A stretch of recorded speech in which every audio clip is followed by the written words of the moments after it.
Hello everyone, Chris here, Zelda Collector. As you can tell from the thumbnail, I finally upgraded to an Elgato Green screen. So let's unbox it and see what it's like.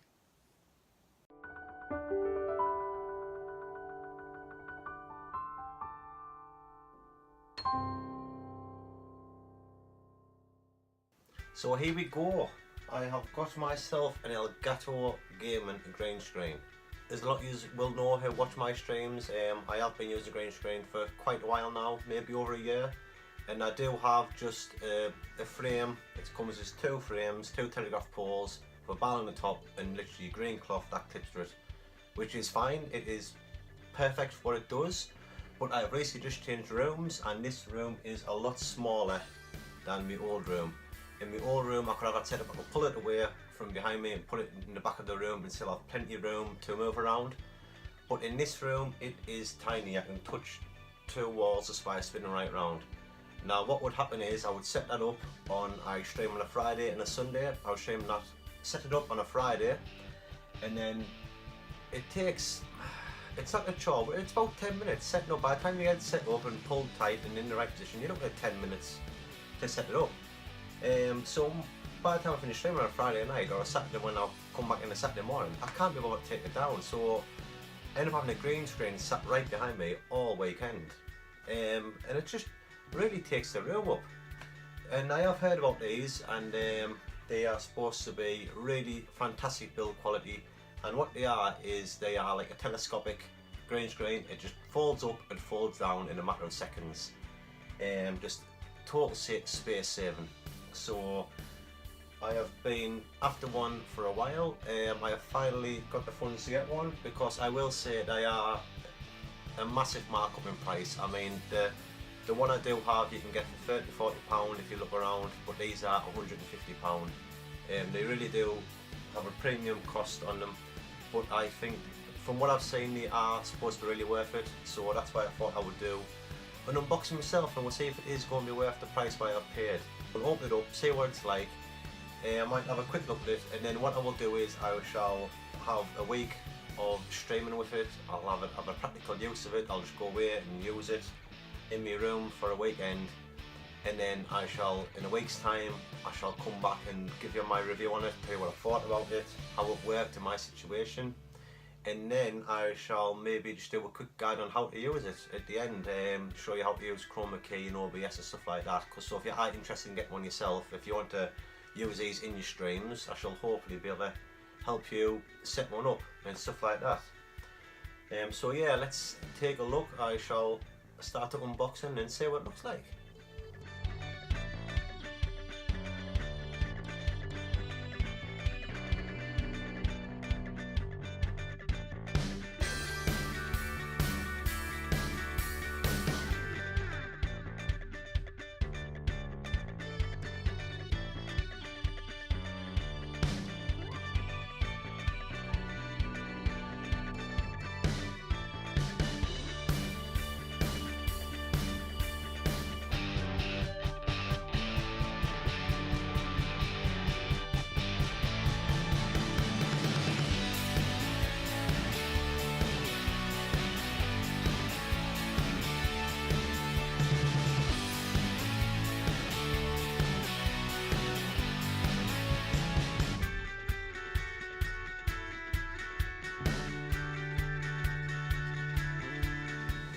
Here we go, here it is unboxed, and I must admit it really is the build quality of everything I was expecting it to be.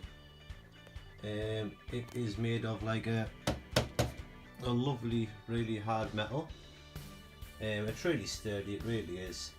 It has a nice little handle there, just if you want to pick it up and carry it about. And if we spin it over to the bottom, as you would have already seen as I unbox it, it has two legs on here that like flip out. One that side, one on this side, and again they're made of a plastic, but it's like a nice really hard plastic. It's something like flimsy. You do feel safe in using it. If we spin this back over, back, and once it's sat on there, you do feel safe with that sat there. Like saying in the catches, even nice catches here, nice flip catches to keep it down. One on this side, and like I said, there's nothing more to it. It's just once you open it up, you can see inside there the screen mechanism behind it. And it really is this as simple as just get this handle and lift it up, and it's like kind of geared just to make it come easier. And that's it. It's just as simple as that. It's it really is just a really simple piece of kit. And again, just to drop it down, you just grab all the top and stick it back down, and that is it. Catch this back on.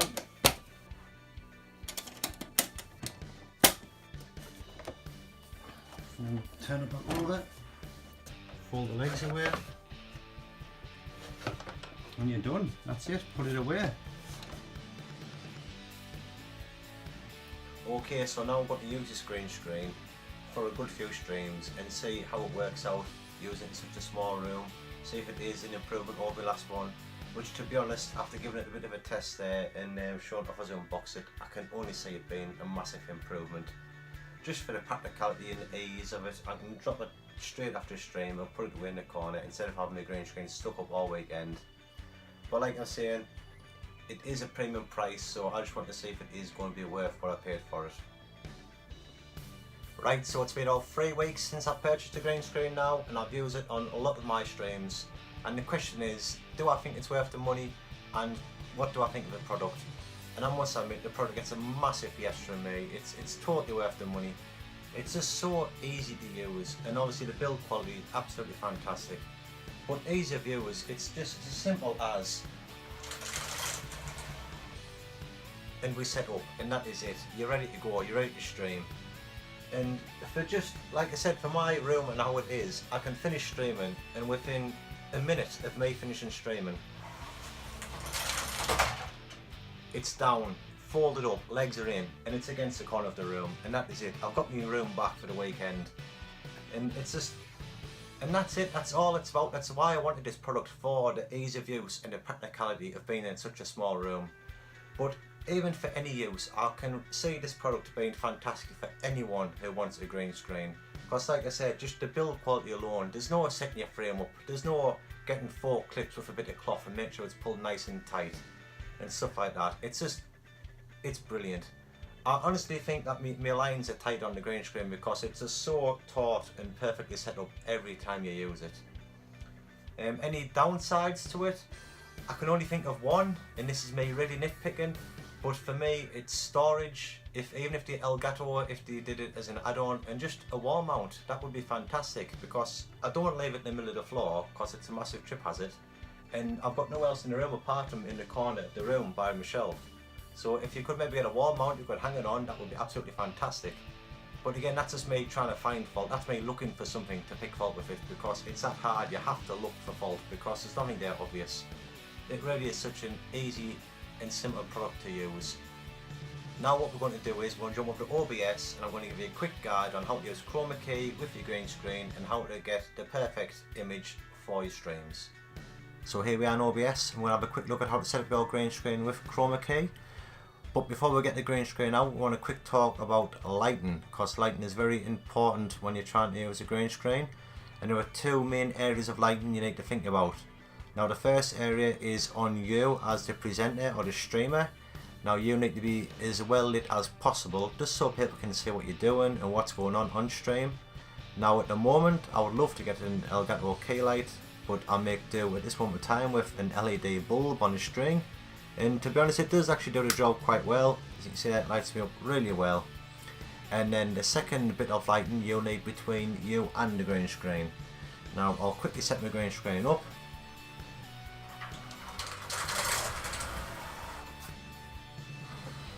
Yes, it's that easy. Like I said, the next bit of lighting does need between you and the green screen. Now I'm very lucky in this room because my light in the room is in the middle of me and the screen. Now I didn't have that, I may have to set up other lights in between on angles, because what you need to do is you need to get rid of as much shadowing as possible. Now there is a tiny bit of shadow on still there on me, but honestly once you get the green screen set up, and you don't notice it that much. But you don't want really major shadow on going on. If you're really right close and all, you need a nice bit of distance between you and the green screen. Maybe about a foot or so is about the ideal distance. Now once we have that all set up, we can now start looking at how to set up the chroma key. Now what I need to do before I do that is I just need to knock this cam off and this, because I'm trying to capture this in OBS and it is a real pain.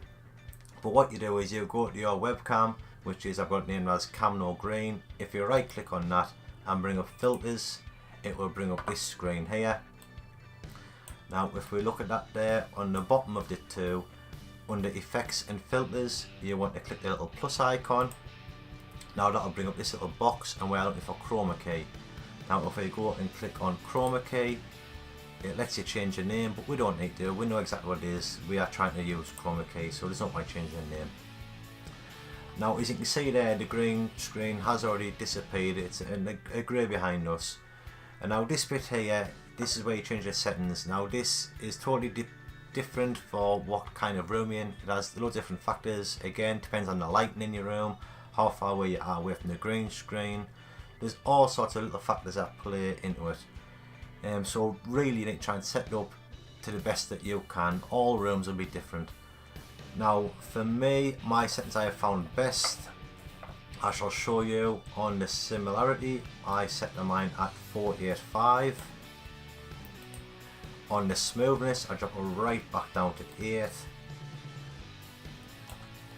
And on the colour spill on the bottom, I normally have it set at about 50. Like you see, you could try these settings yourself. Right, with that probably go a bit lower on that actually, just get a bit more colour in. And then we'll go right down to, we'll try 20 actually. We'll try that. Yeah, and like you say, and you can change this yourself. It'll be different for each person who sets up. It'll be different. I mean, it depends on the way your green screen set up in the room. There's all sorts of factors that can go in this. But if you would like to use my settings there as a starting point, and then to see where you go from there. Now once you're happy with how you got it set up, because what you're looking for nice tight lines, no blur in between you and the grey background. And once you're happy with what you've got, just click on the close, and if I bring me back up, we should be there. And as you can see, it's nice black behind us. Now what you want to do at this point now is you want to try and tuck in the edges of the green screen so you don't see any of the room. Now what we do there is, if you hold the Alt key on your keyboard and just click in on the little tabs around the box. So if we pull them edges right in now, it alters the image here and just gets rid of, cuts the cam right in and gets rid of any of the bits we don't want to see. If we bring the sides in, we can drop the top down a little bit if you like. And once we're happy with that there, that's just green screened. Now we can start overlaying ourselves on top of things. So if we add an image in behind us, and that's it. Well done, and that is basically as simple as using chroma key is. Now from this point, you can just move yourself anywhere you want on the screen. You know what I mean? If you want to be in the top right hand corner, top left hand corner, we can do whatever we like with the green screen. Obviously most people just shrink yourself right down and sit you in the corner there. But like you're saying, it is, you do need to play around a little bit, like you're saying. It is most importantly getting the light on you, the light between you and the green screen, and just getting a nice distance between you and the green screen. Now once you get that set up and you know where it's going to be all the time, you can kind of play with all of the settings, and from that point there you just know where you are. Once you set up once, that's it, you're good. I mean, in OBS it keeps the settings on the cam even when you're changing scenes. Obviously I've got this one set up, I'll show you up there, but on my main setup I do have an intro, and on this one here, this is where I just kind of, when I start the stream, I talk to the people in the chat, talk about what game we're going to play, and just have a general hello to everyone who's going to be watching. Like I say, it does remember all your settings, all the green screen settings and stuff like that. And from there we jump over and do my main feed. At the moment I'm currently playing Majora's Mask on the N64, which is retro gaming, which means I do have space down the side, and I love having chat on the screen when I'm playing retro. And like I say, for this kind of stuff, I don't really need a green screen for this kind of stuff, but I do like it. I have got it, so I do enjoy using the green screen, so I still just overlay myself over the top of the chat. I have my little hood there from A Link to the Past, because I do love that game. And like you say, I like the look of it, I really do. But of course, if I am playing modern gaming and all, if I'm playing my Wii U on my Switch, I do full screen gaming. That is not how you're supposed to play retro, by the way. Don't be coming at me. I know I've got the game image stretched there, but that's just sort of give you an idea of how it looks like. And yeah, that is basically how you do the Chroma Key in OBS. And that is it. I would like to thank you all for watching, and if you found this video at all helpful, please hit that like button. And if you are interested in buying this product for yourself, I will leave a link for it in the description below. And if you're interested in watching more videos like this, more reviews, I have got more Elgato products I want to review, and please hit that subscribe button. Or if you just want to watch me play some games, if you want to come and hang out while I play, I do stream twice a week, every Friday and Sunday, so if that interests you at all, please hit that subscribe button. And remember, it is dangerous to go alone, so hopefully I will see you all in the next video.